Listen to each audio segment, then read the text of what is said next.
First time in a long time, but back like I never left. Taking each day as it comes, you know me, I don't read ahead. Watch me burn down everything, BDE on the TV set. When I'm in control on the road, you could never really know what's up next.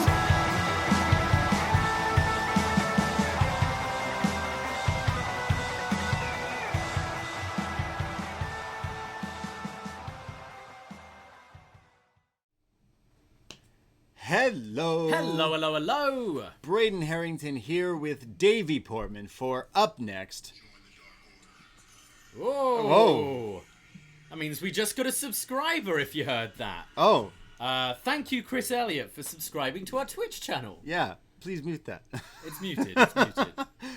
Braden Herrington here with Davie Portman for upNXT. PostWrestling.com, Apple Podcasts, wherever you get your podcasts, Spotify, all that stuff. And of course, live on twitch.tv/upNXT podcast. Yeah, every Wednesday night we watch NXT and we talk about it because we are your NXT friends.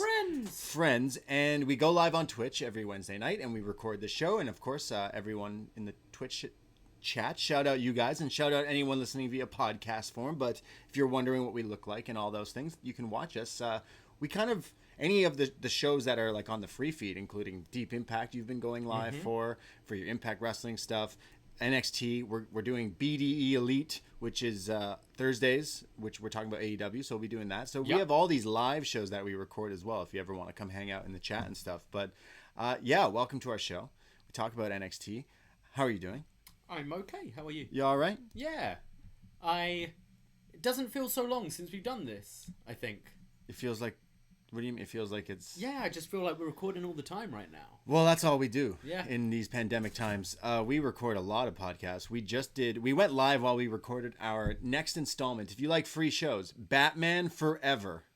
One of the most, what do you call it? Rewarding cinematic experiences of your life? Yeah, that's exactly what I'd call it. Yeah, that's dropping for podcast form on the Friday on this very feed for free. But we went live on Twitch while recording it. So we did a show today already. Yeah, so if you want a sneak preview, you can just click on that on Twitch. Yeah, true. So can't wait for us to talk about the best Batman movie of all time, realistically. Batman and Robin next month. That's the next one. Yeah. But it's the best Val Kilmer Batman movie. For sure. Best Val Kilmer movie? Best Val Kilmer Batman movie. Fair enough. Yeah, Heat is lit. I feel like we've seen each other a lot. I don't really know what's new to kind of talk to, and we've just been hanging out. We're roommates and we hang out. We did the Conor McGregor Poirier fight on Saturday. We hung out and watched that. I know I get in shit. I'm sorry. I think Conor's somewhat still of a draw in the world of pop culture. I had to watch that fight. He got knocked the fuck out. He got fucked up. Oh yeah, it was crazy. We went live for that. That was fun. There was this weird like WWE superstar spectacle show mixed with WWE talent. Yes, NXT. I didn't watch any of that. Yeah, some of the graphics on that like trippy as fuck, like so trippy. Didn't really check it out, but I love checking out wrestling via Twitter, and WWE just shares parts of the matches and stuff. But that was interesting considering Finn Balor was on that show. We have all the Dusty Classic stuff happening on 205 Live. That's going on, some of the tag matches and stuff. So you can listen to Shot in the Dark, which is free every Wednesday because John Cena's covering all those shows. Watches everything, yeah. Yeah, everything, including NXT UK and stuff like that. So that's like a 15-minute show on this very feed. Usually comes out during the day before we go live for this show. And like those are all the free shows, including your Deep Impact, talking about Impact Wrestling and... what was even happening on this week's show? Oh, this week wasn't good. Yeah. We had Fire and Flavor Fest, which for me is my front runner for worst segment of 2021. Wow, it already. Was terrible. Yeah. Terrible. Yeah, very interesting. So those are all the free shows that we continue to do. And BD Elite will be on the free feed starting February. So many free shows if you like listening and supporting and all that stuff. But patreon.com/upnext. We did a review, Up Yours, with Jason Hagholm. Chatting all about the Royal Rumble 1995, which is funny because Batman Forever came out in 1995. Yeah, not a deliberate thing, but yes, we had two 1995. We're just some 90s kids. We love the 90s. Loving 90s. Yeah, so go check that out, as well as a top 5 Royal Rumble moments show me and you did. That was a lot of fun going through all our classic Rumbles. We've just been hanging out watching Royal Rumble matches. We've watched so many Rumbles in the last week, and so many, like, I'm not sure if I've seen them all. I'm pretty sure I've done the whole watch through before, but I forget things, and it takes me sometimes until halfway through the Rumble before I remember who the winner is of that one. So that's been really fun going back and watching a load of them. Yeah, we randomly started doing like some WWE Network stuff, which is available on Peacock soon. I guess we'll have to be calling them Peacock watch-alongs, which just sounds funny. But we've been doing some Rumble watch-alongs and stuff. But I think the 2008 Royal Rumble is the best Rumble match. Like watching It's a good back, one. It's a good one, yeah. That's the one where Cena came back as a surprise and just fooled everyone as Superman Cena. But that's probably watching so many back now. We've just been hanging out and watching them. I really feel that's one of the best ones. Or 2005, of course. Muhammad Hassan is in it. I don't think I watched it with you, but I rewatched the 2014 one. Okay. Which was the one that everyone wanted Daniel Bryan to win. Is that 2015? It was 2 years in a row. Right. It was 2 in a row. 2014 was when Batista won. Yeah. And I remember at the time everyone being so angry. Watching it back, knowing that Ray's going to come out number 30 and not be Daniel Bryan, it's actually a very good Rumble in hindsight. Okay. Like 7 years removed. We know Daniel Bryan gets his moment. We're okay. We're over it now. But yeah, that was quite interesting going back to, because I remember everyone hating it at the time. Yeah. And then you go back and watch and go, that wasn't so bad.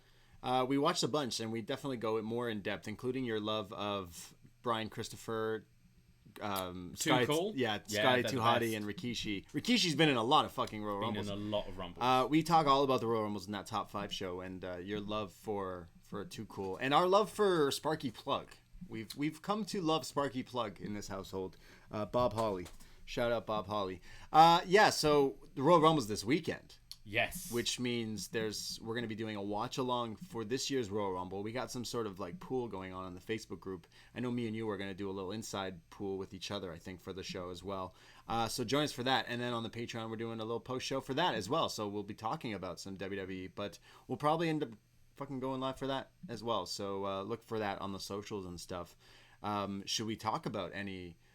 Shall we go into the Rumble predictions now instead of the end? Because I think normally we get a bit petered out by the end. So yeah, sure. Let's look at Royal Rumble 2021. All right. Well, I'll start right off the bat. Yeah. There's no crowd, so you're not gonna get these crazy like surprises. I'm imagining, or are we gonna get like Rob Van Dam? I think we will get a surprise. I think they've moved into trying to treat these pay-per-views as if there's a crowd there. Okay. I don't think they're holding off on things anymore. Yeah. I think we'll get some sort of surprises. I think Rob Van Dam might be the kind of level you're going to get. I don't think you're going to get much higher than that. Pat McAfee. You think Pat McAfee? Yeah. Why do you think that? Just think he's there? Yeah. He's been quiet lately. He'll do it. He's been quiet, that's why. Pat McAfee would be fun. I can see them maybe getting a like kind of hurricane level or something like Sparky that. Plug. Sparky Plug. Oh, I'd lose my mind if Bob Holly not came Bob out. Holly, not Hardcore Holly. But Sparky Plug. If he came out, holy shit. Yeah, I think that would be cool. What about like Cardi B in the women's one? Cardi B in the women's. Bad Bunny's going to be there, and he's playing Booker out to the ring, I imagine. Because he's got the song Booker T. If you're not familiar with... Cardi's friend? You know what? Bad Bunny is on that song with Cardi B. I like it like that. So, I mean, there is a tie in there that, Bad Bunny could be the link that connects them fully with Cardi to bring it in. You have AEW with Lil Uzi Vert. I don't know if you know that guy, but he's a popular rapper for the kids these days. Okay. The hip kid, if you want to call it rap. But the trap artist, Lil Uzi Vert, was for some reason training in the Nightmare Family facility. Oh. So I don't know. He's got songs and loves Jeff Hardy. Okay. So I'm imagining maybe he comes into AEW and does stuff with Darby. Okay. Because he's a daredevil. Yeah. All right. Maybe. I don't know. Interesting. Maybe. Someone like that. This guy goes flying over like all these people's heads, but I feel like someone out there's like, oh, that's weird. Because I think it's weird.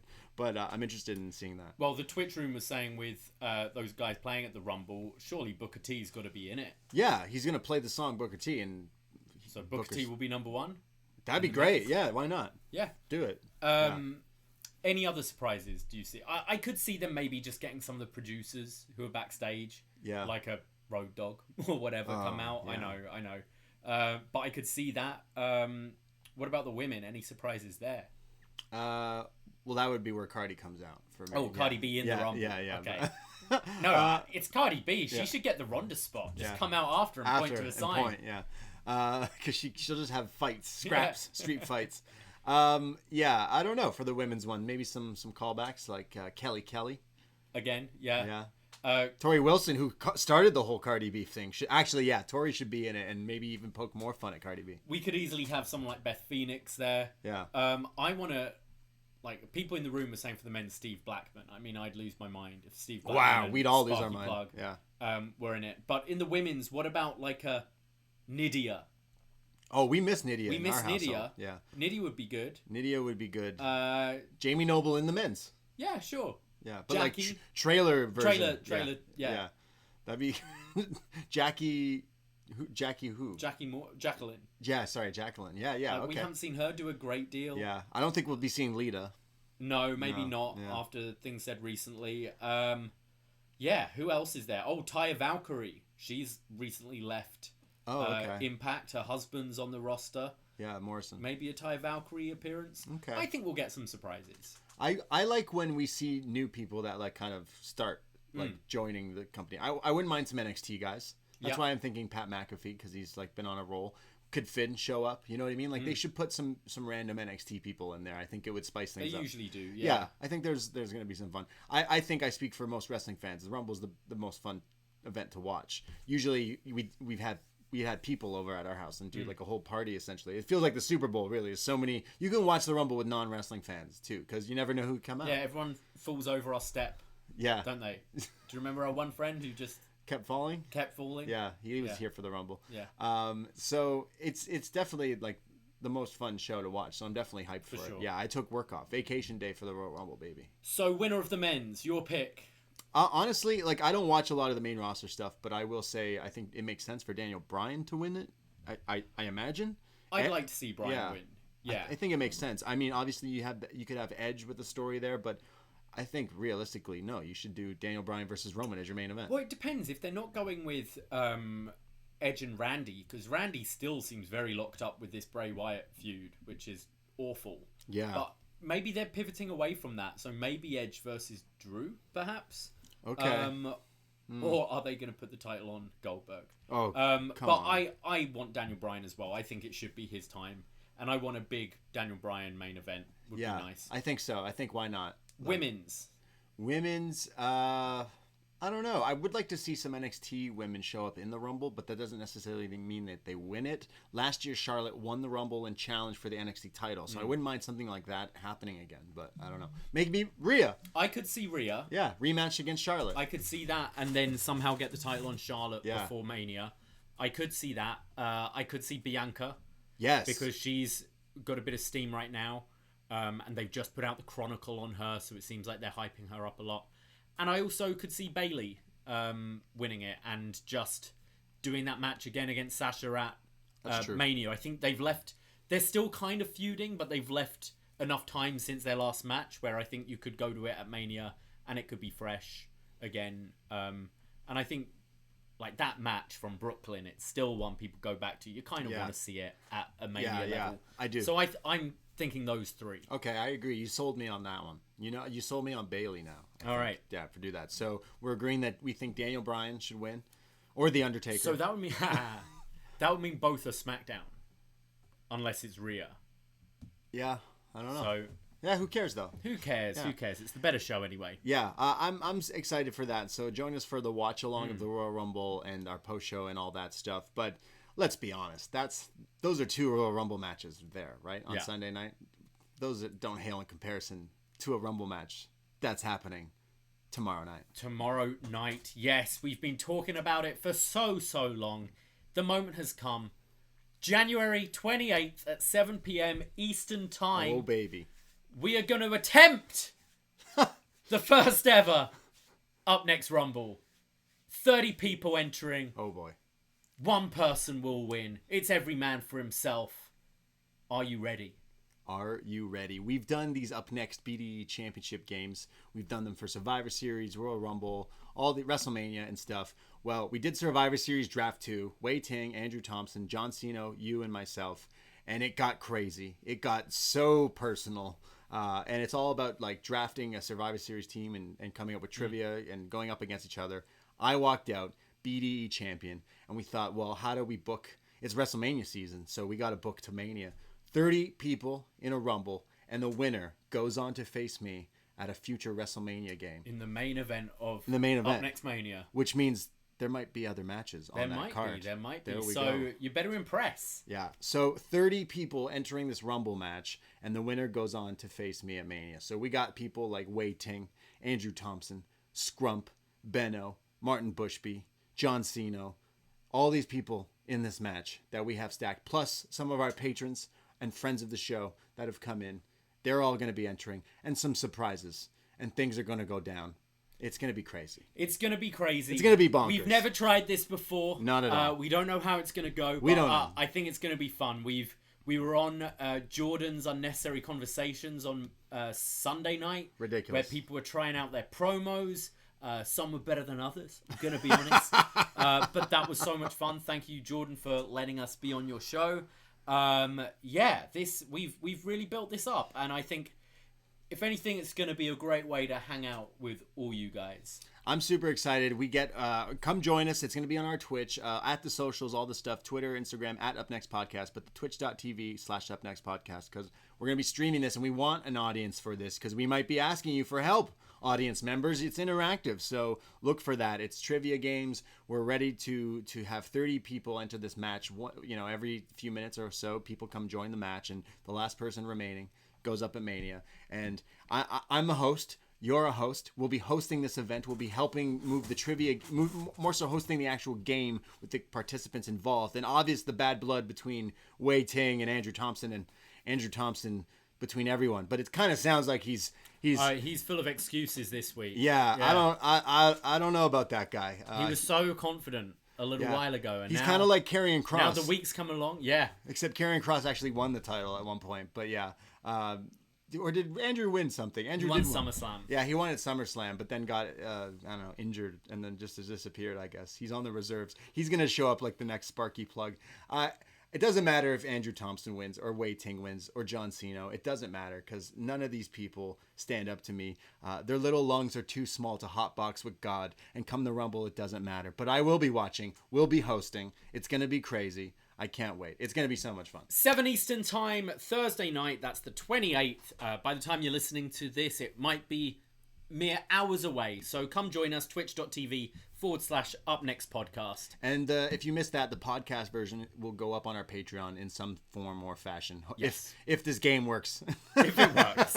So we're super excited for that. We love doing these games, and even bringing on some of our listeners into the match is even more fun. So we're excited. So can't wait for that. Wow. Rumble season is the most fun, and we made it even more fun. Oh, yeah. Like, I'm excited. I'm very excited. We're super excited. So you can't find that on Peacock. No, you cannot. Maybe one day we'll sell our archives to Peacock or Netflix or something. HBO Max. Yeah. I'm excited. Whoever gives us the most. Whoever outbids us. So all that stuff, all the shows, again, follow the socials at upNXT Podcast, and it's great. But let's talk about the show we're here to talk about, and that is NXT from January 27th, 2021. And we start off. It's the Dusty Classic, the Dusty Cup tag team, both a men's tournament and a women's tournament, and there'll be winners crowned. And we start off with Killian Dain and Drake Maverick with a new theme song, I might add. It's like a remix of the Whistle theme. It started with the whistle. Started with the whisper. It started with the whistle, and then went into kind of some metal, like rock. It's like playing over that theme. Yeah, it's a pretty sweet mix-up here. It's awesome. And they are going up against MSK, the new tag team here, the Rascals, if you will. Nash Carter and Wesley. Yeah. Lee, Wes. Lee, Mr. Lee. Mr. Lee. Mr. Wesley. So Lee and Maverick start this match off, and they're doing drop downs and technicals. And then it's MSK who gain the advantage, and they do this like double team in the corner. I like these guys, and I can't wait to see where they move on to and like evolve here in NXT. But they do this move where it's literally just doing a flip to do a flip. There's no... He waits for the guy and then flips, and then the other guy like jumps at him. It's like, well... It's to confuse him. It's like, well, wait. Why confusing him. Why are you doing the flip? I don't... Yeah. I still like them, though. There's then like crazy topes and sentons back in. Dane eventually tags in and uses his partner Maverick as a weapon, and then again body slamming Drake while he tags him back in to get a 2 count. There's the MSK guys, the Rascals, who come back with like double stomps and like a kicking combo to Dain. They go to picture in picture, and it's Drake who's working on Lee and trying to make him submit with different arm holds. But when we come back, it's Nash who tags in for the hot tag coming in. They hit their shooting star like double team move. Yeah, so it's I think it's Carter that goes for the shooting star, and then Wes pushes him so he actually lands onto it. Yeah. He always just misjudges. It's scary. I saw a thread somewhere online that like, how does this, like, I just judge them for doing a move that, like, why does that matter if you're doing a flip? How does that hurt someone? People were like, how does this make it work? How does it hurt more if it's a double team here? I'm like, actually, the way his body is, he is being shoved, it makes it more forced, especially, and you watch this specific one. He hits him really low. low. He hits him. Yeah, it looks like it hurts more. So I actually can defend them in some of their moves. So you see, I'm on their side here. I definitely try it after. Yeah. You're doing the flip. Sure. Yeah, I'm not doing I can't do the flip. I've got this. I tried doing a moonsault once. It just really hurt my back. Okay? Not happening. So they hit this move, but it's only a 2 count here. There's then Carter, who hits a moonsault to the outside, which takes out Dain. Back in the ring. They pick up Maverick and hit the Heart Attack Blockbuster, and MSK win the match and advance in the Dusty Cup. What'd you think? I quite enjoyed this. I'm happy how MSK look like they're going to be a deal in NXT. You know, their entrance seems pretty cool. Like, they've got the production with all the lights, and their music's pretty good, I think. Mm-hmm. It's not like they're coming into just a generic track and just walk into the ring. You know, it feels like they're making them a big deal. I know what you mean about some of their moves are, if you don't like unnecessary flips, you're not going to really like these guys. But I think there is more to them than just that. I think they're pretty charismatic. Mm-hmm. Carter especially, I think, has got a lot of charisma. And yeah, I thought they worked really well against Dain and Drake here, and the right team won. Yeah, I think the right team wins. I mean, I know Dain and Drake have been this team for a little while, but it's still like a kind of B comedy level team, comedy kind of thing. And they're doing a fine job, and I enjoyed this a lot. I think MSK, though, it makes sense going forward. I think it put a lot of steam behind them, and they beat a team that, aren't like your killer tag team, but they're prominent. They're on NXT pretty much every week, so a big win over some names, you know? So they move ahead, and we'll find out what the different matches of the brackets. We'll give a bracket rundown a little bit later. So I thought this was great. I thought they're hitting their moves. They kind of established that, hey, up-and-coming tag team will be cool. And they have some cool moves. So Danny Burch and Oney Lorcan show up as Pete's dropping them off for school in his minivan. And they show up and they're yelling, but commentary's like talking, so it doesn't. I can't. This seems to be every week. Yeah, they don't like Whenever Danny talking. they arrive, they talk into the camera. camera. Danny. It's always Danny Burch. And Vic is always just talking right over him. I don't understand. It's like, if he's talking, I should be able to hear what he's saying. But they entered the building, essentially. We go to Kurt Stallion, who is backstage with Mackenzie Mitchell. Sorry, who's this guy? Sorry, the Lone Star. Kurt Stallion. Kurt the Lone Star Stallion. Mackenzie says, what do we need to know about you? Well, Mackenzie, let me ask you something. Have you ever driven 19 hours straight by yourself?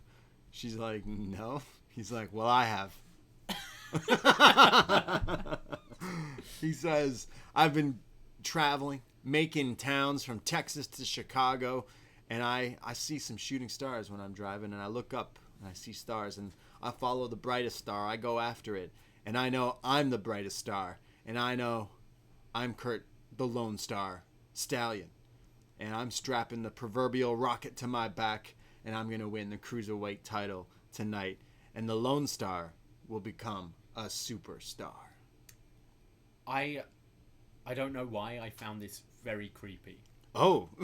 the way it was delivered, okay. I just felt like he was... Even that opening thing, like, Mackenzie, have you ever driven 19 hours straight? She's like, no. Well, I have. I don't know. It just seemed sinister to me, which I know isn't what they were going for at all. Yeah, I don't know if I'm sold on this guy from this promo, and the fact that we keep on not seeing him on NXT is bothering me. It's like when you're like, hey, Mom, can we have Hangman Page? No. We have Hangman Page at home. It's over here. Yeah, he's got that. I was getting a Matthew McConaughey vibe. All right. Yeah. I'd rather Matthew McConaughey showing up in the Rumble. Creepy Matthew McConaughey. Oh, okay. Was what I was getting. I don't know why. I might be on my own little island here. Okay. But something came off weird. Like This didn't scream babyface, which is what I assume this guy is meant to be. Yeah, Lone Star, Yeah. Kurt Stallion. Like, cool, you could be a babyface, but he kind of sounded not like a babyface. He kind of sounded like a dick. But we'll talk about a little bit of him a bit more.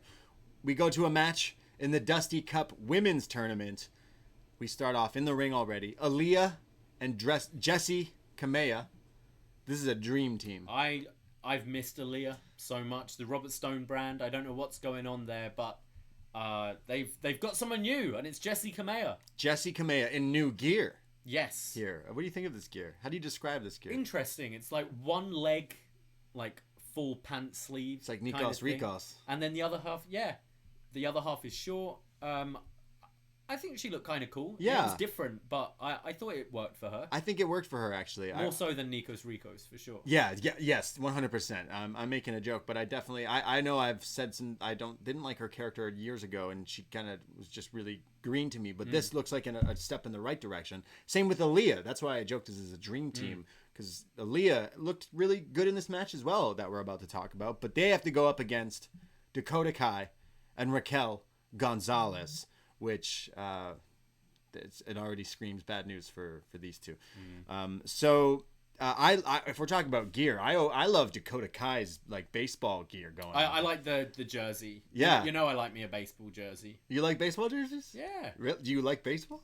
Love my Shane O'Mac one. Oh yeah, that's the only baseball jersey you own. I've got three. I've got a Shane O'Mac one. I've got a WrestleMania 30. You better have a Jays. And I have a Jays. Okay, yeah. I can't believe you have a WrestleMania jersey and a Shane O'Mac jersey you wear often. Yeah, you do. One. Yeah, I should wear my WrestleMania one more. That's pretty cool. Sometimes you randomly do a costume change in the house to the Shane O'Mac jersey and then just do the fucking Shane O'Mac. Is Shane gonna be in the Rumble? Oh my God, Shane's got to be in the Rumble. Okay, I'm wearing my jersey just in case. Yeah. Yeah. All right, that'll help you. Hopefully he shows up. Aliyah and Jessi Kamea versus Dakota Kai and Raquel Gonzalez. And Jessie's in here and she's beating down on Dakota early on and hits like a springboard type elbow drop sort of thing. There's then Dakota who's running the ropes, and both Aliyah and Jessi both do the splits, like blocking this move from whatever Dakota was trying to go. And then it's Aliyah who gets up quick and forearms Dakota here. And as I'm typing it, Wade Barrett says out loud, "This is the best Aliyah's ever looked." And I was like, yeah, she's looking great here. But Dakota stops all this with a pump kick to the face. There's then Raquel who tags in and hits like a super double spinning power slam, kind of like the Tour of the Islands Jeff Cobb does, which looks great for a 2 count. Raquel then lifts Dakota like in the air to help aid her with a like standing stomp, which is awesome. Yeah, they should do more double teams like this. So imagine Raquel like helping Dakota launch for a double stomp to the gut. It's so cool. Aliyah, though, comes back with a flying reverse into a DDT for a near fall, but it's Raquel who tags back in and hits a Stan Hansen-like lariat and then a Texas tornado bomb, rather, and it's over. And she crushes her. The height she got on this was crazy. Crushes this her. was to Kamea, wasn't it? I think so, and yeah. Kamea's pretty tall, Yeah. from what I remember. This looked incredible. I know that Nia spot from Raw is getting the rounds on like social media and stuff because she nails Dana Brooke. They probably get along. Nails Dana Brooke with that move. It was similar to Raquel's finisher, this tornado bomb. It looked great. I thought Aliyah looked good here, as we mentioned. I'm kind of rooting for Aliyah because she's been kind of the punching bag of NXT for years and kind of the waiting for her to kind of have things click and improve. And I think over the last year, we've definitely seen improvements with her. Some people take to it quicker than others, you know, like Angelo Dawkins was there forever before he finally kind of clicked with Ford and stuff. So I would like to see Aliyah continue to progress because I thought she looked good here. Me too. I agree. And she's a Toronto girl. Yeah. You know? But I thought Raquel was the clear star of this match. I loved the story of Dakota kind of having a tough time with it and then makes the tag to Raquel and just easily finishes the job. Yeah, Raquel has definitely grown on me. In the past year, she's gone on to be one of my favorite stars. Like, it's so easy in wrestling. In a turn of a hat, you can become latched onto someone way who was nothing before. You know what I mean? Like, you could become something in really quickly if done right, and they've definitely done the right thing with Raquel. Like, she's become a kind of a must-watch for me on this show, I think. And you know how much I love Io Shirai, but I can't wait for that match because I genuinely don't know who would win that match. Yeah, because I think Raquel has a lot of steam behind her. I eventually see, and maybe this is after the title win, but I eventually see a match between Dakota and Raquel, because although they haven't really pushed it, you can see that Raquel has stepped out of her Dakota's shadow and is now kind of the A player of that team. And that's cool. With I like them as a team and just friends, acquaintances. It's kind of like Shawn and Diesel, obviously, Lady Cool or whatever, Big Lady Cool. I really like what they're doing there. Yeah, I like this. I don't want to. Out of all the matches tonight, there was some good stuff, but nothing that was a crazy must-watch match if I had to cherry pick. But I quite enjoyed this simply because it helped get Raquel over even more. So it just showed that this is the person you should be watching just from this match. I liked that match. So we go to The Way backstage. This is The Way. Johnny Gargano, Candice LeRae, Indy Hartwell, and Austin Theory. And Candice and Indy say that they're great and they've advanced in their Dusty Classic because they had their match against Team Goth Bay, isn't it? Oh, yeah, it was Elena what Black. Are they calling themselves? It's Gigi Dolan. Okay. Is it Gigi Dolan and Cora someone. Their new names. Yeah. Yeah. So Priscilla Kelly and right. Elena Black. Elena Black. Yeah. The Goth Bays. Goth Bays. Yeah, sure. love them. I think it's the only time I've ever tuned into 205 Live. Just saying. So The Way are backstage, and they're happy about that win. But Johnny and Theory are there, and Mackenzie mentions that he's got a match. Someone's got a match, including Kushida, who's gotten Johnny's number the past few times, and they say, "Don't say that," and he's pissed and he walks off. Candice consoles him. He comes back. He says, "Sorry, don't say Kushida." Theory's like, "Stop, don't say it. And they're like, "We just said don't say it. Don't say Kushida. No more words. He got fluke wins. We don't have to say his name. Kushida. Stop saying it." And they walk off. This is pushing me now into the, okay, I'm over it already. I'm done. I really hate it. I know. I really hate it. Today's the 3-year anniversary of Johnny Gargano versus Andrade Cien Almas. Yeah, I said his full goddamn name because that's what it was. 3 years ago was that match. Wow. Gargano versus Almas and Chill. Yeah. Almas versus, what do we always say? Gargano v. Almas and Chill. Yeah, that's what we say because it's one of the best matches ever. I'd say, and you were there. You say it's your favorite match ever. One of my favorite matches ever. And 3 years ago, and then we go to this, and it's like, yeah, you're a North American champion, but what are you doing? Why isn't this guy a big thing in wrestling? He's in that unfortunate position of being really good at whatever you ask him to do. Yeah. So being asked to do this stupid, badly written comedy routine, he does it well. He performs it well. I think all of them kind of perform their roles well. I just hate it. I hate it. This whole trying to say the way in every single promo they do. All these things that Johnny Gargano hates. He hates wheels. He hates black cats, curses, Kushida, all of this. It's so stupid. He's like the annoying neighbor in a sitcom who's like the bad guy. He's just, it's not something you want to watch. It's so pantomime. It's so fake. I don't believe that a human being would be like this. And I know this is wrestling, and I know we have ridiculous characters. Yeah. But I think Johnny Gargano for so long was Johnny Wrestling. He's the guy you get behind because he's a good wrestler. And now this just feels so far from who he is. And it's just, I hate it. I really I'm hate growing it. to really, it's pushing me every time. And this just felt so forced and so just not creative. It seems like the same joke every fucking day. And it's, we're trying to build to a match, Kushida versus Johnny Gargano. Why are we overthinking this? Yeah. They're two really fucking good wrestlers. They're great wrestlers. I think Johnny's one of the best wrestlers alive. Honestly, I do. Especially looking back at some of the stuff for the 3 years ago, that match. And I'm like, man, you're the best. You're actually one of the best. And instead, you're doing these weird things that literally irritate me when I watch the show. I'm like, what has happened to this character? But I did not like this backstage promo. But more on that later. We have Scarlett, Lady Scarlett. She's backstage as a vignette here of her reading tarot cards. And foolishness tempts the hearts of fate. Pass your wisdom. Elevate others. Such conviction. But it will spell obliteration. So stay on your journey, or he will alter his. Fall and pray. she flips tarot cards over. So we've seen her read these tarot cards before. Apparently I learned something.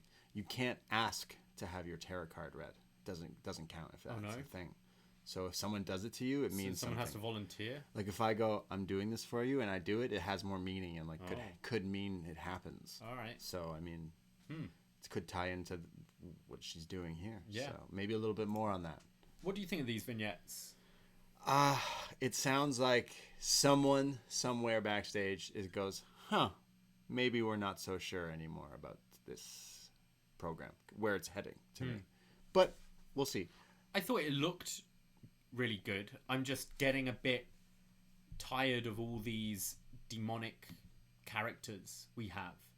And Karrion Kross, before his injury, was, he did the hourglass and stuff like that and had the imagery. But now we're going full into witchcraft and tarot cards and skulls and all this. And I'm just with the likes of The Fiend, Alexa Bliss, Abaddon, all this. I don't know if I want another demonic character in wrestling right now. And we'll get to later on where it seems that this is going. But I thought it looked cool, but I just don't want any more of this stuff in wrestling. Just want wrestling. And if he's a good wrestler, then he should be killing people. But I'm kind of like, whatever. We have a video package or a highlight for Tegan Nox, who's doing a training video live on YouTube. The Road to Recovery. Tegan Nox and Captain Marvel. Yeah, Brie Larson. Wow. It's pretty cool. Yeah, I think that's really cool. Yeah. So if you're a fan of either of these two, go check that out. They're working out via Zoom or something. Yeah, that's really cool. Yeah, they should do more of this. Yeah. It's awesome. I really think that's great. But God forbid you tell us Sasha Banks is in The Mandalorian. Don't tell us. Don't you dare tell us. Not at all. But chilling with Captain Marvel, that's all right. Yeah. Is there more Captain Marvel movies coming out? Yeah. Oh, it's the first time I've ever fallen asleep in a movie theater. Really? I know. Okay. I don't want to get heat, but I'm telling the truth. It's fine. Like I didn't like it particularly, but it wasn't terrible. Well, speaking of not terrible, Tyler Rust is in the ring. He's got a match. Tyler Rust and Malcolm Bivens. He's going up against Daniel Gracia. Forget, because they didn't call him that. They called him something Rios. They barely wanted to tell me who this man was, but I am a Toronto native who used to attend Smash Wrestling, and I used to see one of the Buffalo kids here, Gracia. I keep messing his name up. And he's like super technical, and I've seen him on AEW, I'm pretty sure. So it's weird seeing like these like crossover guys. I mean, they're not signed, and I guess if they're staying in that area, they're going to be used, right? Yeah. It's cool to see this guy. But he's going up against Tyler Rust, who's kind of on this little streak with Bivens. Well, not a streak, a losing streak, I guess you could say. During the beginning of this match, they do an insert promo, which I'm instantly like, what am I supposed to be watching here? The beginning of this match because the bell just rang, or this insert promo? I feel like just do it in an entrance before. You could do it during an entrance, yeah. I don't mind it so much during it, especially that it is related to the match. And I think we got portions of the match that are in commercial breaks anyway. So it didn't bother me too much, especially at the very beginning when not much is really going to happen. Well, they're tying it up, and Rio here hits some drop downs, but Rust finally stops him and starts working the arm and the shoulder, and then does his like a classic bending the elbow back in the shoulder and then stomping on it like Shayna Baszler or something here. There's then more elbow twists and elbow drops, but Rios comes back with a DDT, and then it's not a DDT, it's a satellite into the DDT, but then turns it into the guillotine, which looks really nice, very technical. But Rust gets out of that. Rio climbs the top rope here and hits a flying like move, but caught in midair from Rust for an uppercut, and then Rust hits his moonlight drive or whatever, the spinning neckbreaker type thing, and turns him over, and turns him into this like Rings of Saturn type submission hold that he's been doing. With the legs, wrapping the legs around the arms. And bending back, so like the neck and stuff and the shoulders. So he yells, he gives up, and Rust wins this match. I thought this was a really good match. Yeah. I was surprised because we see it's a guy that they've barely even said his name. He's just in the ring. It's going to be a squash jobber match. And I thought it was a little bit more than that. I thought they gave Garcia enough there that he could shine and he could show off some stuff and have a nice little clip for his promo tape, you know? And I thought Tyler Rust showed off some really different kind of moves that we haven't really seen. And I like his kind of shoot submission style. He's definitely going to mix it up. I know we saw him kind of loosely paired with Thatcher before, but I see us kind of having a bit of a fight pit division in NXT now. Okay, yeah. Of all that kind of style. And I think Russ definitely fits in there. Yeah, no, I think so too. I think that's definitely something they're going forward with this show. Like the style of wrestling is, yeah, we always think of NXT with the women's division, and they're killing it with that. And then they get like this kind of shoot style, catch can kind of whatever. I'd almost want a kind of Raw Underground done right in NXT for all these guys. Shane O'Mac. Bring Shane O'Mac back. Please don't. We've got Arturo Huas as well, who would fit in really well. Anthony Henry's just signed, hasn't he? Okay. So I think you've got all these guys where you could make an actual division, and maybe eventually I'd like to see maybe the North American title become the title for kind of that style. So Johnny's got to be in a fight pit. Well, I'm saying eventually, if someone eventually drops it to, I mean, Kushida would match in there. Okay, really. yeah. He would, yeah. You could have the North American title more of that kind of mixed martial arts sort of scene, and then you've got your cruiserweights, and then you've got your world title scene for the more traditional. Yeah, no, that makes a lot of sense. That would be pretty cool. I like this direction of the actual like wrestlers kind of wrestling style. Speaking of, we have Finn Balor, who's backstage, and he is about to be interviewed, but Kyle O'Reilly shows up, and he says, "Are you ready? Are you ready? Can I trust you? What do you think? I'll see you out there. I'll see you out there." And they walk off. It's hard to believe that these two guys live in the same world as Johnny Gargano and his friends. You know? Like, these two just so serious, intense, and then you've got these other characters who are scared of Kushida and Wheels. You know? It just seems so polar opposite. Yeah. But I thought these guys played this well. I like that they're keeping this rivalry kind of going. And definitely stretching this story out. I'm really liking what these guys are doing. Yeah, the two top guys here for a while, these two. Obviously, Finn's the champ, but Kyle has definitely stepped up to the plate, I'd say.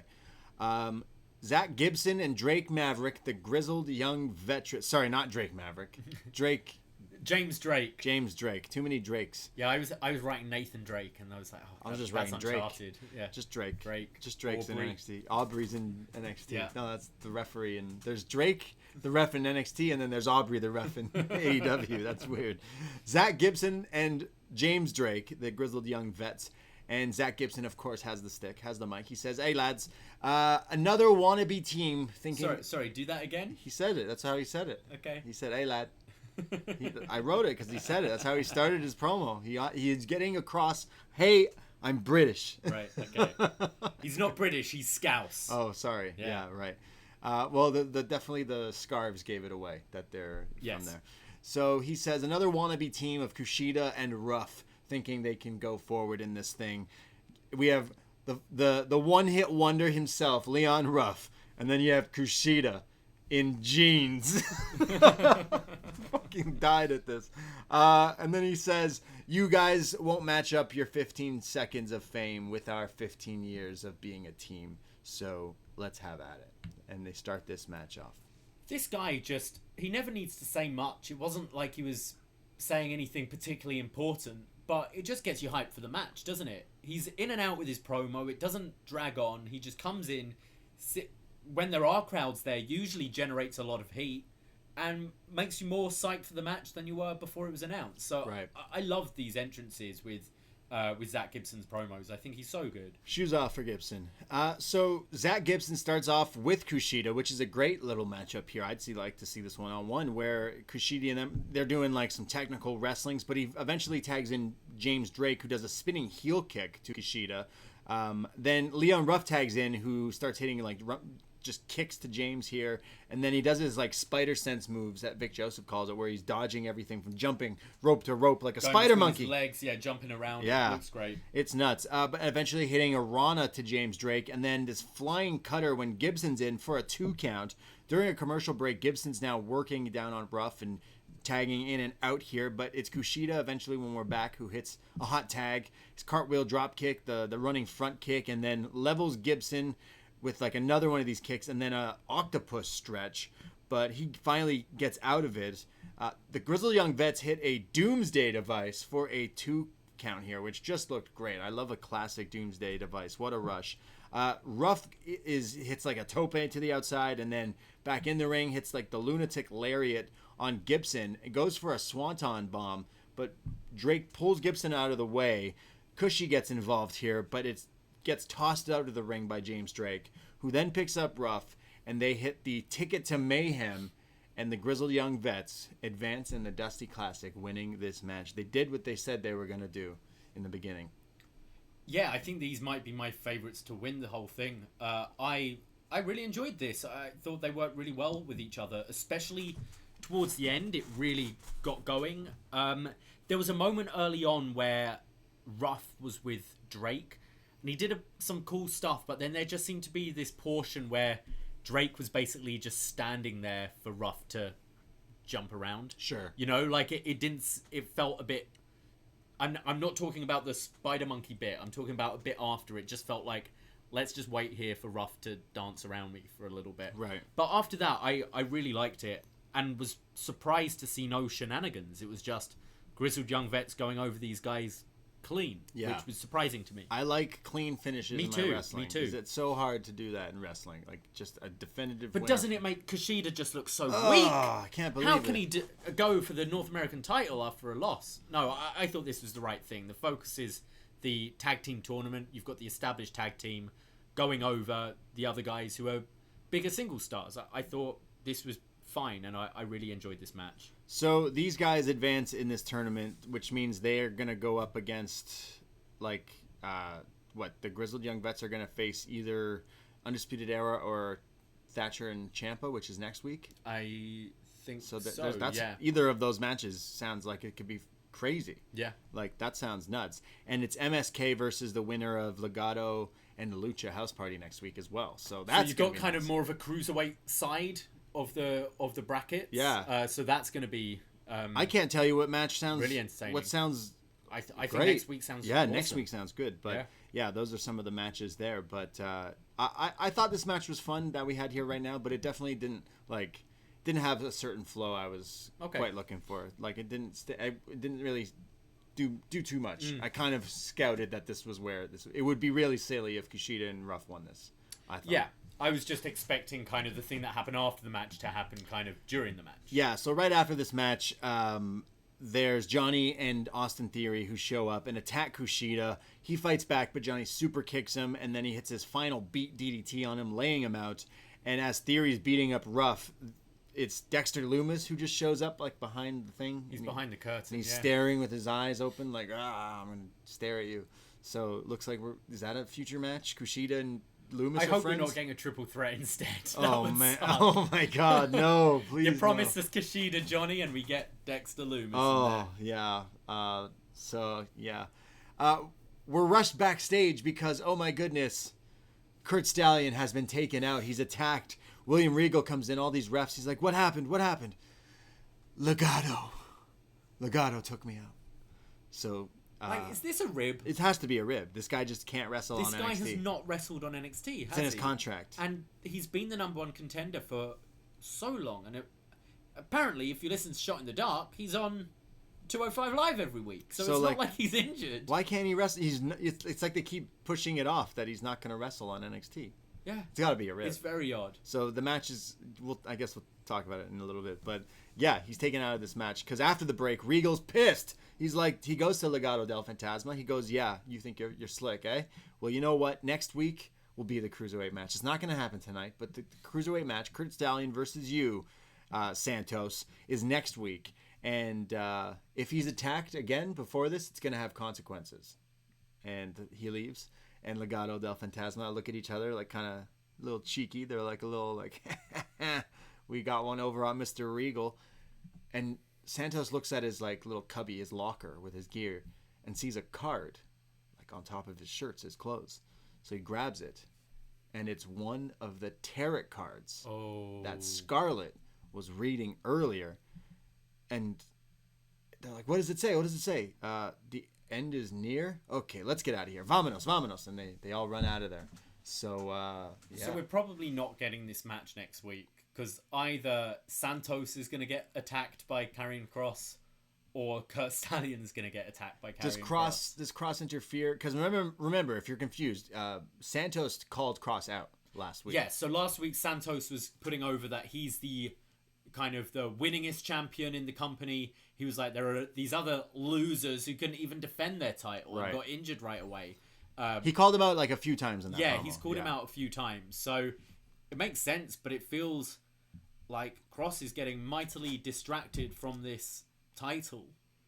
And I think that's the thing when we've seen in the past. If you don't come back from an injury and challenge for that title you vacated right away, I kind of just don't care about you as much. And we saw that with Finn on the main roster. He was injured for a while. He didn't come back right to an undisputed title shot, did he? He was just flailing around the mid-card. And with Kross having the Priest match, and now it seems a little Santos feud, it seems a bit odd. It's weird. He can't fight for the Cruiserweight title. No. So either he costs Santos the match, maybe. He's like, hey, you shouldn't have talked shit about me, all right, because now I'm going to get in your business. I actually did not expect this. I kind of forgot that he had called Kross out. I thought what he found in his locker was an ace. Oh. For the other Cruiserweight title. Right. Right. Okay. That's legit where I actually went, oh, that's interesting. And then they went, no, it's a tarot card. And I was like, oh, okay. It's, okay. That makes sense. Yeah. So, I mean, either of these don't really, it just sounds weird. It might just be a little TV thing to kind of tide over until the next takeover and you go to the Kross match. But I'm not interested in Kross in the title picture, so maybe I actually prefer this. I just don't want to see Kross costing the title to Kurt Stallion. No. He's beat so many guys that deserve shots. They've also made this title seem a bit more legitimate. Yeah. So it makes it feel weak for a Lone Star main eventer to just like screw it up. Yeah, that's what I mean. I don't want that to happen. So I'm with you there. Or maybe Kross will take out Stallion too, and then it's like, hey, what's going on? I don't know. It's interesting. Toni Storm comes out down to the ring and has a microphone and calls out Io Shirai. She says, I beat you to win the Mae Young Classic years ago. Don't forget, I beat you. And I wanted to become the first ever women's Dusty Cup winner, this thing. And you took that away from me. And I want my revenge. I want to hurt you, Io. I want to hurt you and I want to ruin you. And most importantly, I want the NXT women's title. Io Shirai's music hits. Haven't heard this one in a while. Still a banger. She comes down to the ring. She doesn't have her own mic. She takes Toni's mic from her and is like, I'll fight you anywhere. I've already made it clear. I don't like you. I don't like you. I don't like you. He doesn't like you either. My friend doesn't like you. Toni, hearing this, shocked. How do you not like me? Drops Io. They start brawling. Io instantly gets the best of Toni. Toni retreats here, but from behind is Mercedes Martinez, who attacks Io Shirai. There's like a choke bomb kind of style move here, taking her down. Shades of the Great Khali. And then Toni then grabs the title, but then Martinez is like, hey, like, this is mine. And they're kind of fighting. So Io interferes again, takes them both out. And then Io hits like the bullet train on her. But then Toni attacks. They're all attacking each other. And it's Toni who hits 3 butt attacks on Io in the corner. And then kind of stands off there, hoping she's the next women's champ. She's got the momentum. Yeah, the butt attacks. The big mo. There was this shote Io did in this bit. Yeah. Where she was so casual with it. I think it was to Mercedes. She just went like, boom. Pop. And then kind of just strutted off. It looked awesome. That move is nuts. But I didn't think this segment was great. I thought the attack from Toni looked a little weak to start with. But I am glad to kind of see them finally all mix up, because they've been building this a while, these 3. And we don't know if Raquel's in there or not. I see this being a triple threat defense before we get to the Raquel match down the line. Yeah. I didn't find the Toni promo that strong. No, I'm not buying Toni in this role, to be honest. Yeah, I don't know. It's like obviously getting the upper hand on Io at the end with beating her up makes sense, but Io beat both of you up, and it took two to like do it. So it's like whatever, storyline wise. But I think a triple threat between these three could be pretty good. You've got Mercedes there, who's a veteran, but also a bit more of a base for Io to kind of fly around and do some cool stuff. I think a triple threat would be quite interesting between these three. Yeah, as long as Io goes on to face Raquel, I think so. Take over there. We go to Isaiah Swerve Scott. He's backstage with his new swagger. He says, I don't know what's the deal with me and Reed, because he's facing Bronson Reed in a rematch tonight. He says, I don't know what's going on. I was just trying to talk to Jake Atlas, and Bronson Reed got in my face, and I'm starting to underscape the landscape here. In fact, the landscape of everywhere, of life, and everyone points the finger at Swerve. So Mackenzie, help me out here. Point the finger at Swerve. Help me out. Do it for me. Point your finger at me. So she obliges. She points her finger. He goes, okay, cool. But how many are pointing back at you? And he walks off. It's not wrong. Not wrong. When you put the blame on someone else, you're really putting the blame on yourself. I felt there was a kind of something a bit deeper to this than was maybe put across. Do you know what I mean? It seemed just quite philosophical and like he was trying to make a bit more of a statement. Yeah, well, you shouldn't be pointing fingers at people. But they're building up that Swerve basically feels everyone's against him. Right? He's got his heel motive. They're always pointing the blame at him. He hasn't fully turned yet, though. No, that's what I mean by I feel there's something a bit deeper here. It feels like there's maybe a bit of justification because he was like, yeah, Bronson got in my business last week and everyone is still pointing the finger at me. Okay. Yeah, I quite like his delivery here. I thought he sounded good, and I think this look works for him way better. I'm quite enjoying this new character from Swerve. With his teeth. His grills. His bear grills. Bear grills, not like the guy.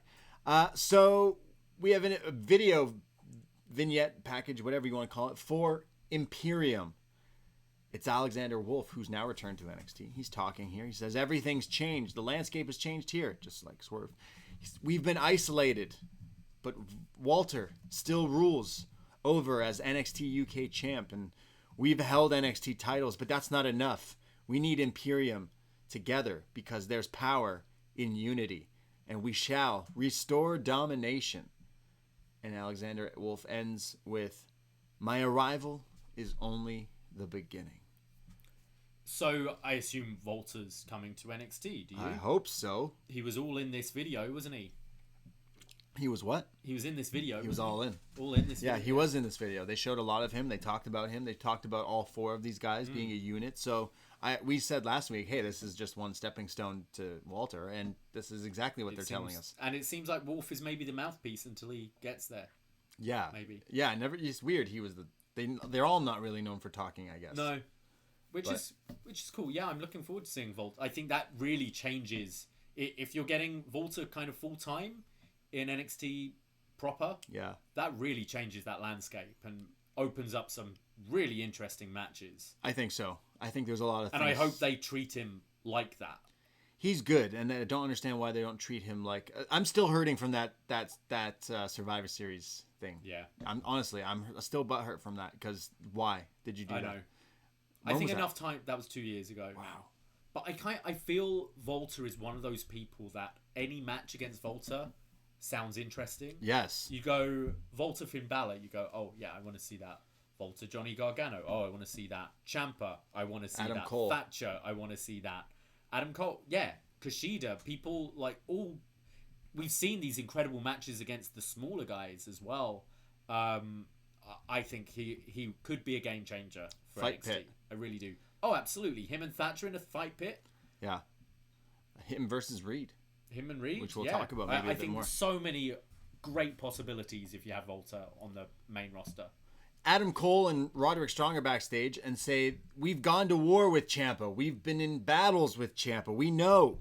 But Thatcher, he's like this fight pit. They're tough. He's tough, and he's this guy. We've definitely got our hands full, but we've always had our hands full. We're Undisputed Era. They may be tough, but Adam and I are tougher, and we have way more team experience. And there's no way those two dorks are going to stop us.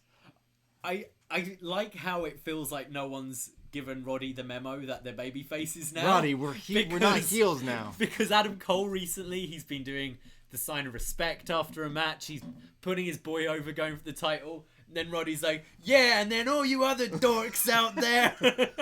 I love it. Adam Cole's like bigging them up, like, hey, these guys are, we respect them. Fight They're tough. Pit was awesome last week. They're tough. Yeah, they say last week was great. And these two losers. Dorks. It's like, Roddy, stop it, Roddy. He's the wild card. Yeah, he's the wild card. Roddy, oh, fuck.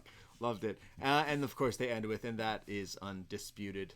I love Roddy. No, I miss Roddy. He's so fun. Yeah, I can't wait to that match next week. Our next match, Isaiah Swerve Scott versus the colossal Bronson Reed. Now, we made fun of his gear last week, and I feel bad, but he didn't come out with it this week.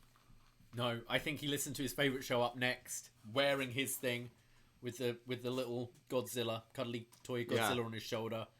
We made fun of it, and he just ripped it right off.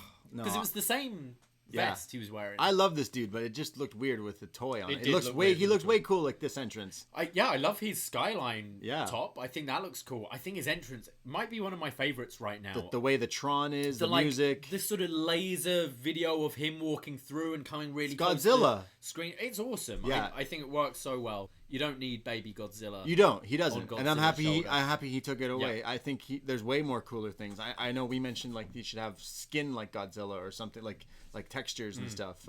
Clearly, he was hyped for King Kong versus Godzilla.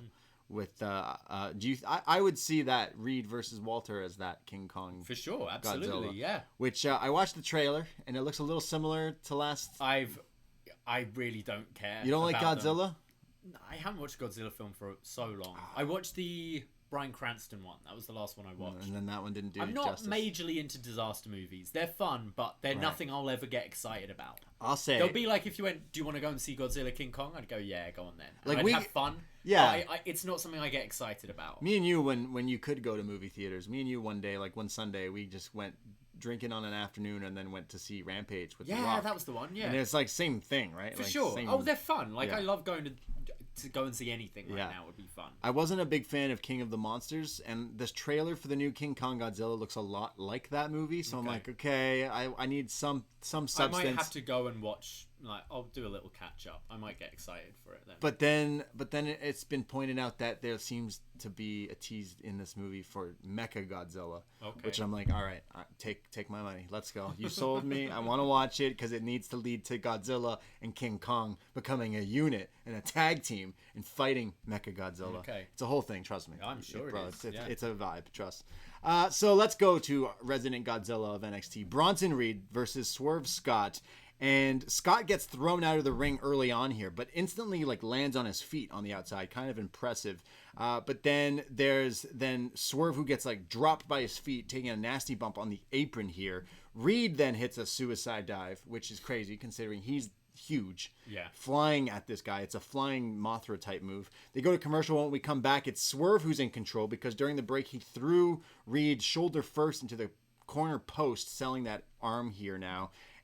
Swerve is just flying around and beating on him, and then Reed eventually like swats him away like King Kong or Godzilla, literally like a throwing the helicopter away. It's like a one-handed spine buster here. Then like the running, I still call it like a hoe train or whatever, like the running. Is it the freight train? Is freight that what train? it's called? Yeah. I always call it a hoe train too. We do Was Next, and Big E's our champion right now, and it's every match he's doing it. And it's I'm like, great what yeah. is this move called? I think it's the freight train. Freight train when you run at the guy and do that. Yeah, he hits that, and then a back senton to Swerve here. There's then this awesome looking move, a suplex lift into a Death Valley driver, but Swerve kicks out at 2. He should definitely keep this in his arsenal. Great move here. Kind of like Heavy Rain from Okada. Similar.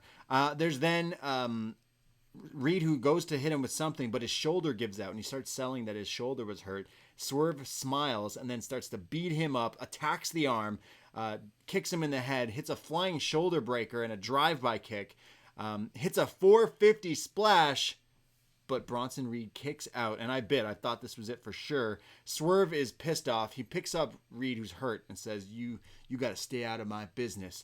You got to stay out of my business, which it just awakens the monster in the Colossal one, who just the face of him turns to the killer mode.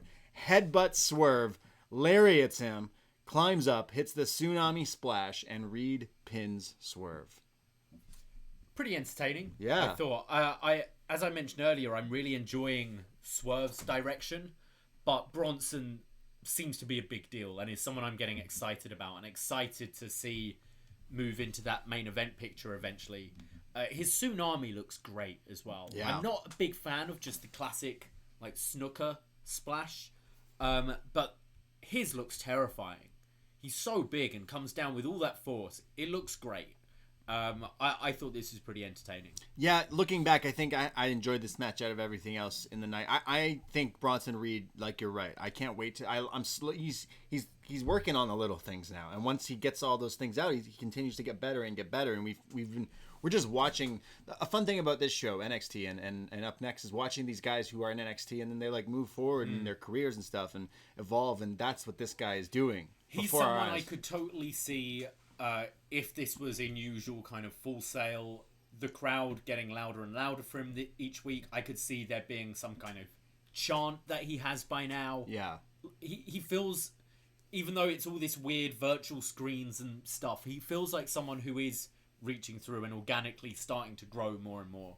Yeah, it's definitely that vibe, and I want to see more from him, and little by little, he's doing good. The Colossal. We have Tommaso Ciampa, who's backstage in a little video. He says, "I've been doing this for 16 years, and some fights you win and some you lose, and then there's fights that you remember." And then Thatcher pulls up a chair, just like Ciampa was doing in their feud, and sits beside him. And Ciampa says, "Some fights command respect." Thatcher says, "Anguish and trouble brought us here, brought us together, and it's going to be a war." And then Ciampa gets up and throws his chair, and then just just Thatcher chilling there. These are just two scary, intense old guys, aren't they? Hey, I hate you. I hate you too. You want to be friends? Yeah. You want to beat up other people? Yeah. We're rough men. They were listening to that Undertaker Joe Rogan podcast and being like, "Yeah, rough, tough sons of bitches. That's what we are." Tim, what have you got in your bag there? That's not a Nintendo Switch. Yeah, they're tough people, these guys. Real men! Real fucking men. I like these two as a team, though. I can't see it being... I don't think it's going to be a long partnership. We'll probably end up having a rubber match, I'm guessing. But for now, I'm enjoying this. Just two tough fucking men. Don't you love two men? They go fucking hunting together. Oh, I want vignettes like that. Get them like do manly shit. I want like they're gonna be drinking IPAs. They're gonna be helping each other with their beard fishing, oil. Yeah, hunting. Beard oil, chopping wood. Yeah, I want to see all of that. Like not in a comedy way. Bottle of Jack and throw the lid away. So we're gonna finish. Yeah, this we're not putting this away. We're finishing it. Yeah, I want to see that. Fire. They like have cuts or wounds. You just pour the alcohol on it, burn it. Just gunpowder and light it to sear the wound. Wow, you know? Just that's what I want to see from Ciampa and Thatcher. Men, what's with all these flippy people? That's what I miss in wrestling. Yeah. Is men, tough, rough men. That's what I want in my wrestling, and I'm gonna You're get so it. getting clipped and gonna be out of context with all of this. I want rough, tough men. Yeah, that's what I want, and that's what I'm gonna get at. They're going all the way. Tag team fight pit. Ooh. Whoa, that's like that match. team fighting MMA thing. Yeah, that's some scary stuff. Wow, yeah, that's what I want. Tag team fight pit. That'd be crazy. Wild, wouldn't it? That'd be nuts. Book it. It's time for our main event, which is Shock the System. Kyle O'Reilly comes out. He's looking hyped. He's ready. And his partner, the NXT World Champion, Finn Balor, going up against the NXT Tag Team Champions, Danny Burch and Oney Lorcan. Commentary, of course. Can Kyle and Finn coexist? They're partners that don't get along. Oh, no. What are they going to do? They don't get along? Oh. But throw them up for Danny and Oney. And Finn and Oney Lorcan start off this match, but Finn kind of gets the best of Oney. They're evenly matched here, but then they eventually tag their partners in. So it's Kyle and Danny, and it's Danny and Oney who like keep tagging in and out and are working on Kyle. But Kyle comes and he's hitting chops and firing back. He's not letting them get the advantage. He's just fighting no matter what. We go to picture in picture, and it's Kyle and Oney tying it up. But then Finn's in. He hits a standing stomp to the midsection here. Oni works on the shoulder and like the arm, and they mention like the history of Finn and his injuries, and he's like bending back the shoulder. Then there's like all these strikes on Finn Balor. Oni continues to work the shoulder.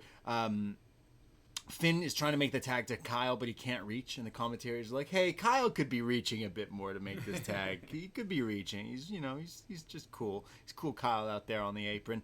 But Finn fires back with a sling blade, escaping the 1-2, and tries to tag in, and he does. Kyle comes in, cleans house here. I'm talking roundhouse kicks to the gut, to the head, palm strikes, right hands, right hooks, all sorts of things.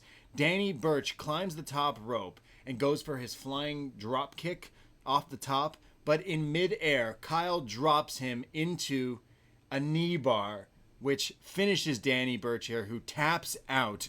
Kyle O'Reilly showing Finn Balor, look, this whole match you're getting beat down by both of them, and I tag in and I take him out in one swift motion.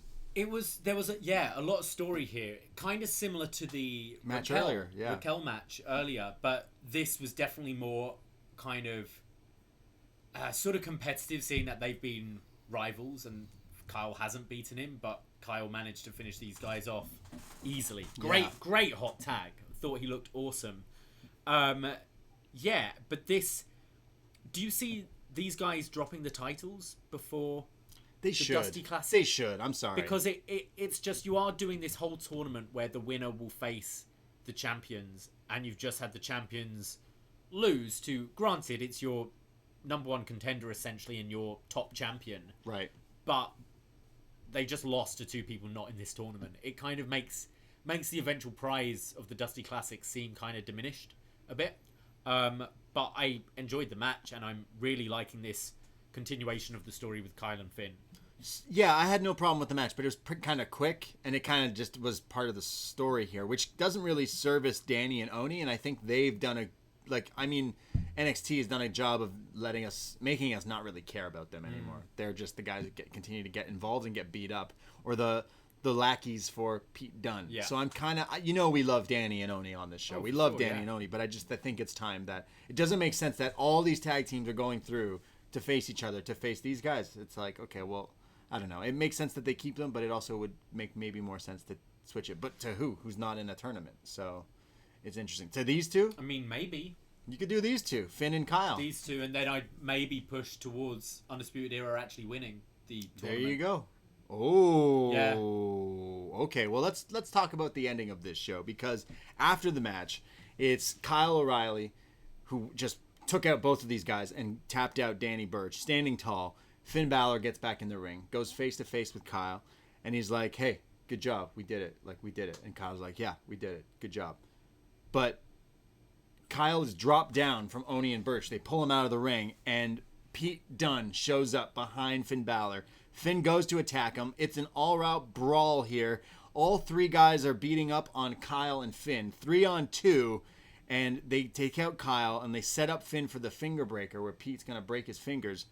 But then Undisputed Era show up. Kyle and Roddy, Adam and Roddy here. They come down, but they're too late because the fingers are snapped of Finn, and they scare off Pete and Oni and Burch here as they all walk off. And it's Kyle, Adam, and Roddy standing, and Finn's kind of more closer to the ropes in the ring. And there's this long shot where they're just staying on this, where you think something's going to happen. Like, is Kyle going to attack Finn? Is Finn going to attack them? It's in the position of any turn. When Finn did his Pele kick to Gargano, or the Seth shield breakup. Any turn. You're waiting for it. Yeah. You're waiting for something to happen here. And what happens is Finn looks back and realizes that Undisputed Era had his back here. And then steps back a few to get in position, in line with Undisputed Era. And looks back side to side, and they all stand at each other. And he stands there for a little bit, and then he leaves the ring and walks off, still kind of standing with them. But a very interesting shot here, a little tease, if you will, where Finn is teasing us that he's in the Undisputed Era. Yeah, he's either gonna be teaming up with them, or it's just I trust these guys. But also, I think there's a little bit of story there you could have with, why did Cole and Roddy take so long? You know, like Kyle was already beaten down in the corner. Finn was being attacked for a while. I think that's something you can always bring back if you start to put a bit of dissension between this group as well. But I think a pretty cool final image for the show, and left the show with you asking questions, which is always good, and a good image for our graphic for the show as well. Yeah, the shot of here is like, yeah, of course, like Finn Balor and Adam Cole have ties to the Bullet Club, and of course Adam Cole came to WWE and quickly was put into a group of Undisputed Era, and of course there's been Roddy's been added to the group, and it's been that unit for a very long time, and Bobby Fish has been taken out with some injuries at the moment and stuff, but people are like, oh, there's definitely Finn could fit into that group. When he turned heel, people thought that was what was going to happen, and now they're all baby faces a year later or so, and now it seems they're teasing us with this. So he might be associated with them. Is Finn undisputed? Is Finn disputed here because he's got to decide or something? But I like this. What I like is, and I'm gonna knock on wood here, okay. But it feels like they're actually doing a decent long-term story here, which started way back when Kyle won that gauntlet, which gave him the number one contenders slot. It seems like from then we've been talking about, like, are the UE going to break up? Well, are Kyle and Finn on the same team? Is Kyle eventually going to be champion? All this stuff. And I feel this is all part of the same story leading to an eventual moment. And they're giving me good matches, and it's not insulting my intelligence. It's not over the top. I think they're doing a really good job here with this story, and I hope it continues and it's not just week-to-week booking, and this is something that's a bit more planned out.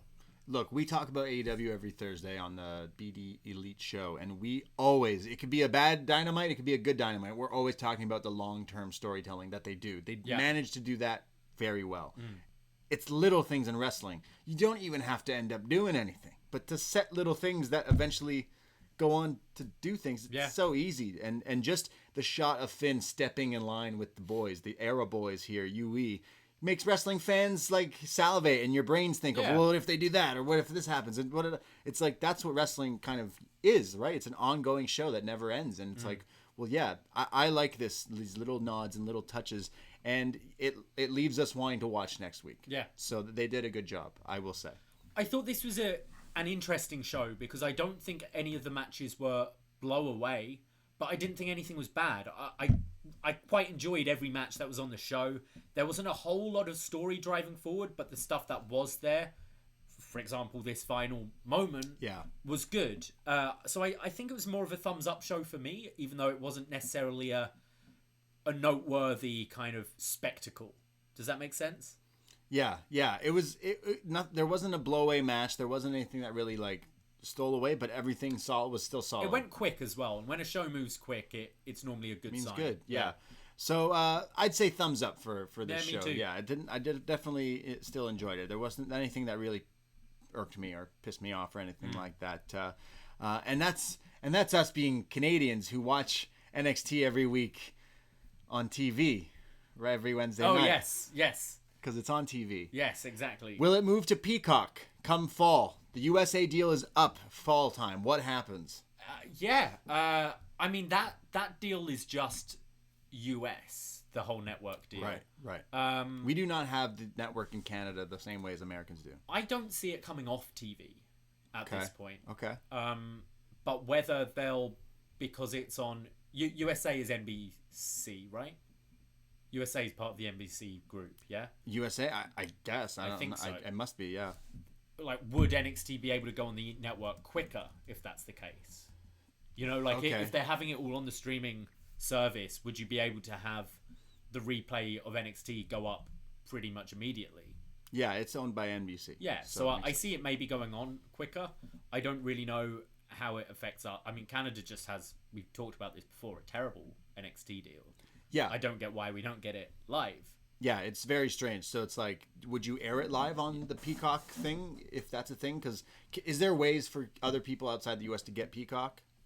I mean, VPNs and stuff like that, right. Yeah. But you should have there should be an easier way to watch NXT. Yes, you know? yes, definitely, 100%. I just find it interesting that in come fall we might not be people saying it could change days. You know, I don't see it happening, but it would ruin my week. NXT's been Wednesdays for so long. Yeah, Wednesday Night War, and they would leave Wednesdays. No, they were here first. It's our night. Yeah, Wednesday nights are for the boys. So that was NXT this week, and we'll let you know if any Peacock news, but I'm sure you're following the great John Pollock covering all the stuff with WWE News and Peacock and all that stuff. It's great. I can watch Community and then flip over and watch, like, WCW. It's true. It's so strange. Yeah. Street fights ahead. Yes. All the crossovers you could do. Michael Scott and Scott Steiner. Holy! Yeah, wow. Which one's smarter? Yeah, true. Exactly. There's so many things you could do.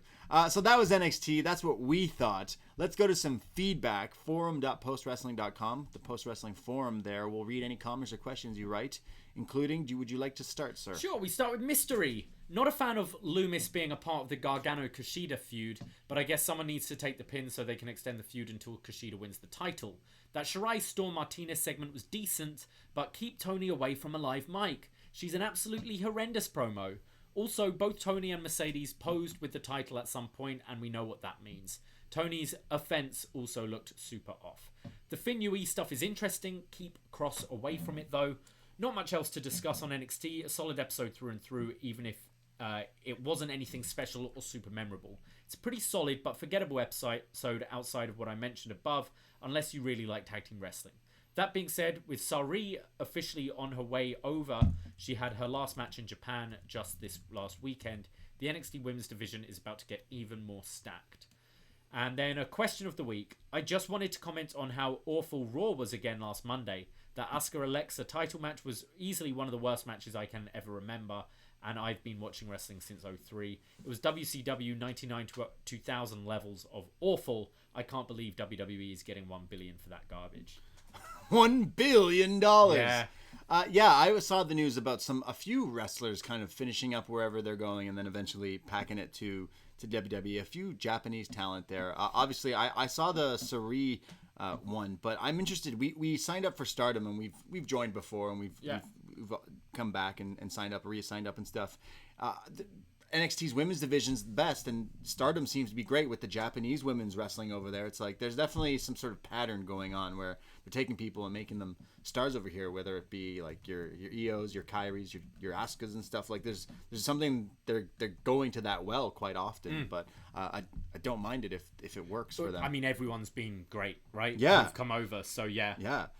We go to Frank, who says, shout out UpNXT Royal Rumble Eve. Pretty decent, good show tonight, coming off last week's superb effort. Stories continue to be furthered as we inch closer to TakeOver. Dakota and Raquel roll on to the semis. MSK look good once more, moving on to the Grizzled Young Vets.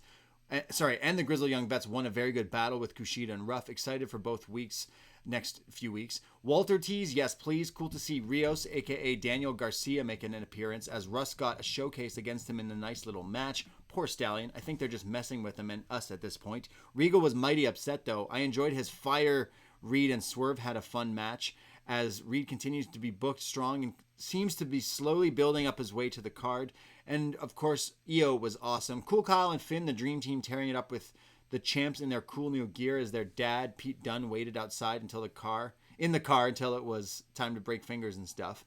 Teasing Finn joining with UE, we'll see. See you all in the Rumble. I'm trying to start my road to Fire Mania, not Fire and Flava Fest, thankfully. P.S. Good luck in the Rumble pool. Everyone who hasn't responded, please do so. And I give this one a B grade. I had enjoyable time watching it and everything made sense, and I had a purpose with no complaints. Looking forward to the next tag team matches. Ahoy. Yes, so Frank is in the Facebook group, UpNXT Podcast, the group, and is setting up a Rumble pool for this Sunday. So if you want to get involved with that, talk to Frank in the Facebook group. And finally, we go to Magan, who says, solid show tonight. The women's title picture is looking great with Shirai, Storm, and Martinez.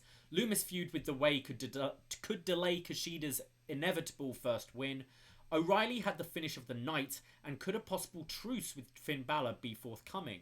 I think that's kind of what we saw there. MSK and Grizzled Young Vets are my picks as the finalists for the Dusty Cup. are Asuka and Charlotte ever going to stop by? Because other than the trophy, I can bet NXT will elevate the women's tag titles instead of holding them hostage on the main roster. Lack of Shotzi Blackheart isn't pleasing. Yes. Question of the day. Imperium followed up Wolf's resurfacing, strongly hinting that Volta could be following suit. Will he bring the UK title across the Atlantic?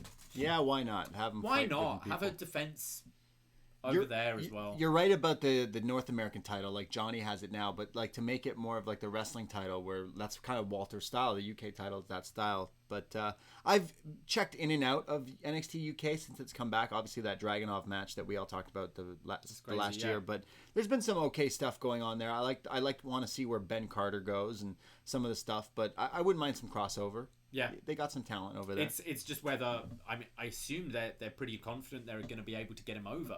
By the looks of it, but I guess every day and week there are new restrictions when it comes to travel and stuff. I know they're kind of changing the laws here in Canada. Yeah. So who knows? Who knows? The world is wild. I would very much like to see Volta back in NXT. Yeah, well, thank you for listening to us here talking about NXT tonight or today, wherever it may be.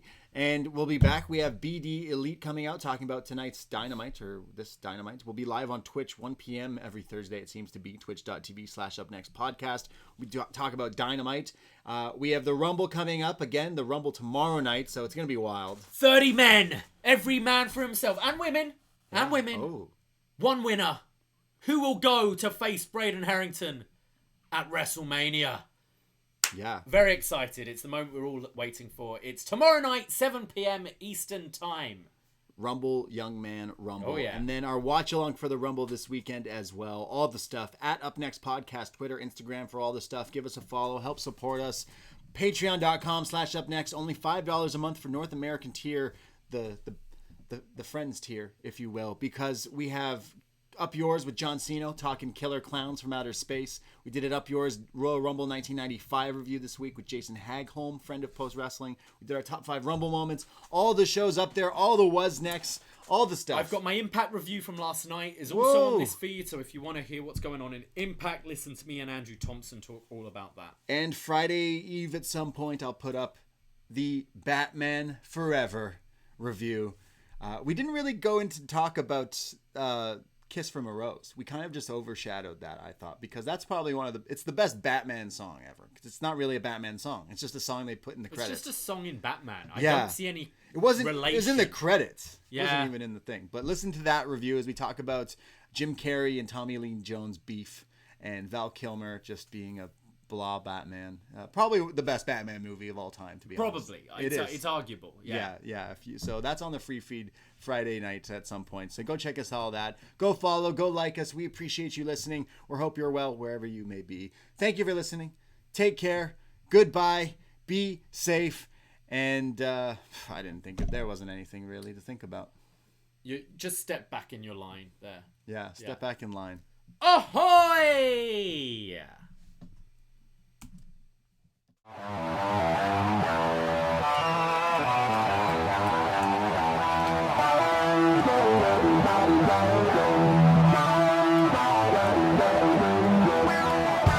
First time in a long time, but back like I never left. Taking each day as it comes, you know me, I don't read ahead. Watch me burn down everything, BDE on the TV set. When I'm in control on the road, you could never really know what's up next.